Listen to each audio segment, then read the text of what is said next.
Good morning.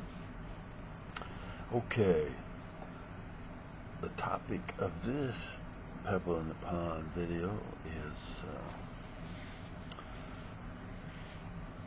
a double-minded man. And what that really means, it's only really mentioned in the scriptures twice, once in James 1:8, which I'll read, and again on being double-tongued, which is an extension of double-mindedness in 1 Timothy 3:8. Why is this an important issue? Because it's exactly to the core of the fight of faith within an individual. Okay, so let's just read it first. Okay, so we're in James, the brother of Jesus Christ. We'll go right to it. There's a lot of things in here, but for let not a man think that he shall receive anything of the Lord. Excuse me, for let not that man think, right? So let's back up one more. If anybody lacks wisdom, let him ask of God, that giveth to all men liberally, and upbraideth not, and it shall be given him. But let him ask in faith, nothing wavering. For he that wavereth is like a wave of the sea, driven with the wind and tossed. For let not that man think that he shall receive anything of the Lord. A double-minded man is unstable in all his ways. That's basically, there's some hypocrisy in there of doing one thing, saying another, depending on the circumstances. But in double-mindedness is really a duplistic or a pluralistic theology. And it's part of the reason we are exactly where we are today in the churches with all the smorgasbord of denominations. Basically, it's the carnal mind and its half, and its desires, and its will and demanding way, with the other half of the mind that's trying to absorb the Holy Word, accept Jesus Christ, and live for God. So double-mindedness is a very serious thing because depending on who tips the scale, right? So now the goal obviously is single-mindedness, and that would, instead of being unstable and flopping around with every wind of doctrine and every wind of whatever comes waving and blowing along, you don't do that because you have a fixed standard. A double-minded man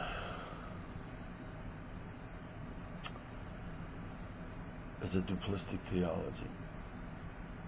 It's also an inclusivism theology. They like to have it both ways.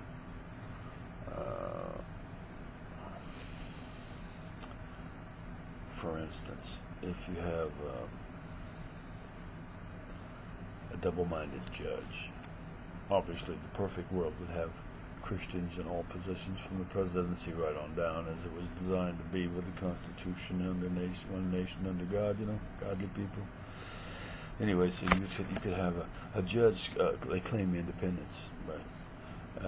They'll claim they're conservative, or they're neither conservative or liberal or whatever, and they basically are an independent conservative liberal. And since they have supreme authority, at least in their realm of that particular court, they just go wherever they want to go with their decisions, instead of taking that information of the case, applying it to the holy word of God, praying about it, asking God for a decision about it, and then rendering it. See how wonderful that would be? That's not what happened. So Double-mindedness produces a duplicity in living as well. At church, you dress up, you go, you sing hymns, you participate, you might go to the functions, and at home, it can be a whole different story. You feel you need to act this way in church and this way at home. This is my home, and I have some liberties here, and this is what I believe is allowable. Instead of holding everything in your home the same as you would as if you went to church, and that's the way it's supposed to be. Whatever you do at home, you should be able to go up and do it on the pulpit Sunday morning. Whatever it is. If it's trash on TV you're watching, you should take that TV and put it right on the pulpit and start playing whatever it is, and see if your fellow Christians would approve. If not, there might be a cause for debate and need for change, and I'm sure there would be. Besides a war of who are you to tell me what to do in my life. Double-mindedness actually produces lukewarmers. It speaks of in the Bible. Fence riders is another term for that. They never go anywhere spiritually. They can't, because they're always making decisions against God and justifying it within their own life. Now, there's double-mindedness outside the realm of religion and God and Christianity. We're just talking about Christians who allow their mind to be double-minded when it comes to think of God. Because it's an inclusive type theology, that renders to all kinds of issues.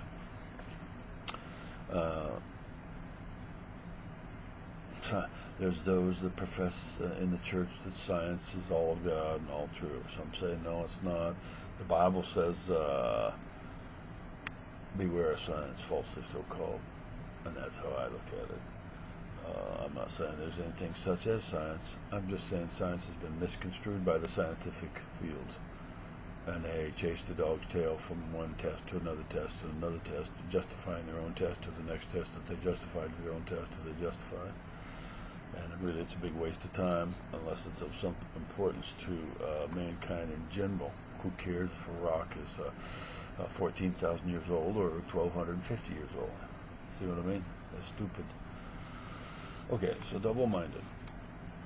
Let's get down to the nitty-gritty, though, where it comes down for all of us, right? The bad thing is in James, like in 126,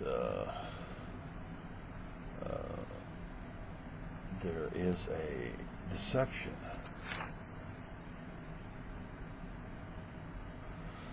If any man seems religious, and bridleth not his own tongue, but deceiveth his own heart, this man's religion is vain. Okay? To me, that's double-mindedness. And that's one easy way to tell. Pure religion and undefiled before God, verse 27. The Father is this, to visit, to get up off of your duff, take you and your family, or just you, out to the fatherless. That can be homeless, that can be locked up young people, that can be people who don't even know the Father, Jehovah Almighty, and widows in their afflictions, and keep yourself unspotted from the world. That's a lot. And duplicity does not allow you to keep yourself unspotted because you justify the different little spottings you want to take on, be a part of, and do and have. So there are so many names that come under double-mindedness, like pluralism, diversity of gods, right? Omnism, belief in everything.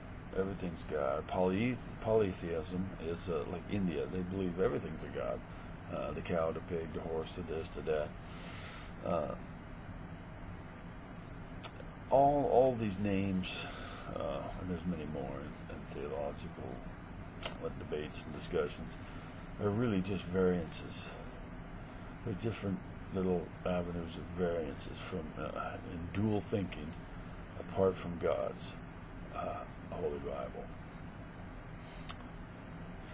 Single-minded is stable because there's not a plethora of ideas to go over to make the decision.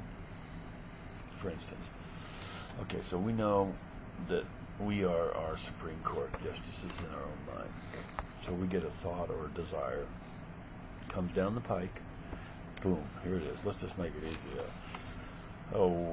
Something, a new car, a new boat, something big, or some piece of land you've been desiring. So a double-minded man might go like this. Could be different, but wow, I work hard. I deserve it. God has blessed me with my good work and my good job. I've wanted it for so long. It's not too much money, and it's not really an evil thing. Some of the men in my church already have one or something like it. It's done. I'm going to go get it. And then a single-minded man may go like this. They receive the thought of desire. In their mind, once again, they still have to make the same decisions as a man that's double-minded. But they take that thought of desire, and first thing they put on it is, would Jesus really approve of this? Is it godly? Do I really need it? Does it edify a God? My family? Is the money spent fall under the criteria of biblical stewardship? I better pray about it for a while and proceed with caution. Also, I better bounce it off my parents, pastor, wife, spouse, friends, and then after concluding my prayers and taking in all the information there in the Bible pertaining to whatever it is, I'll make a final decision.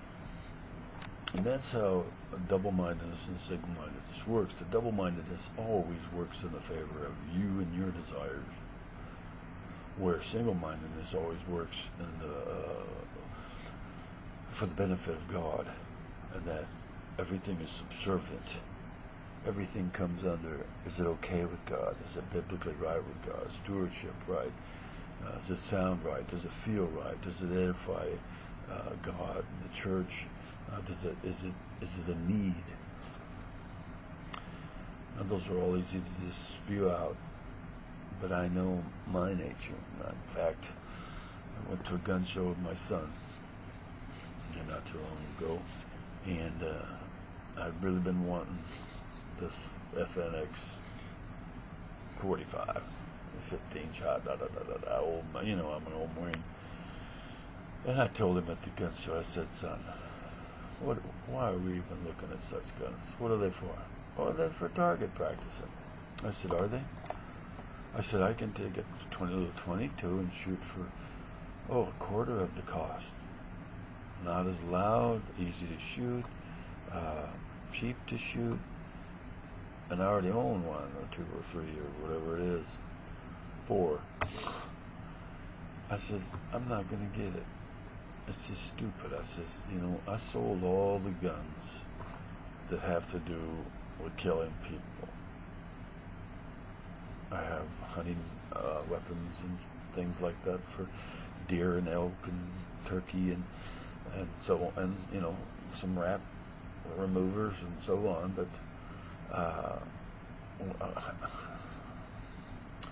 the killing thing and buying guns that are predominantly used for that,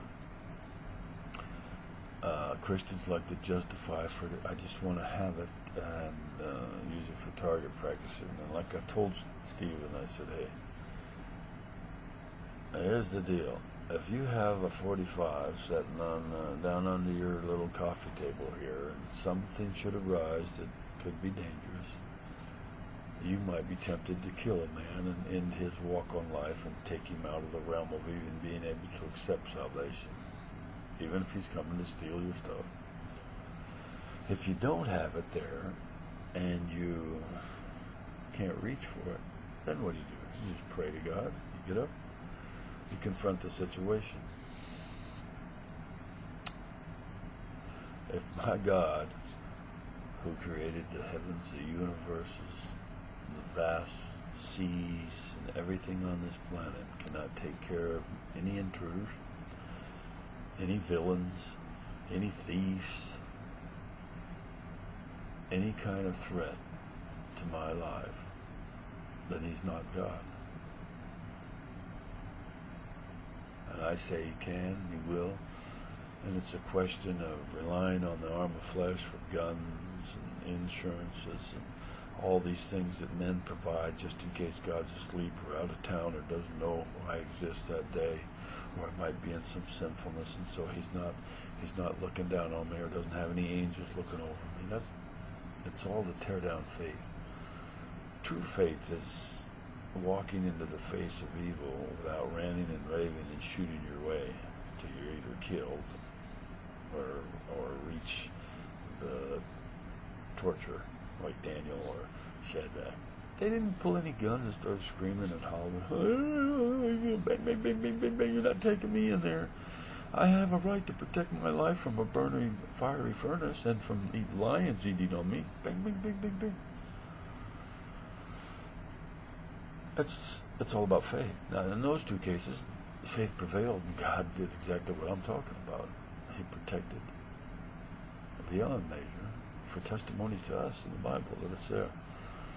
Now, and even, they said, Shadrach, Meshach, and Abednego put it just like it is. Even if I burn up, okay, even if the guys kill me when I get to the house, I'm not going to deny my God and break out my Uzis and kill as many as you can before you get me, before I stand in front of Jesus and say, well, hey, God, I got 8 of them before they got me. Right on. They were enemies of the cross. It's a very flawed theology and dangerous.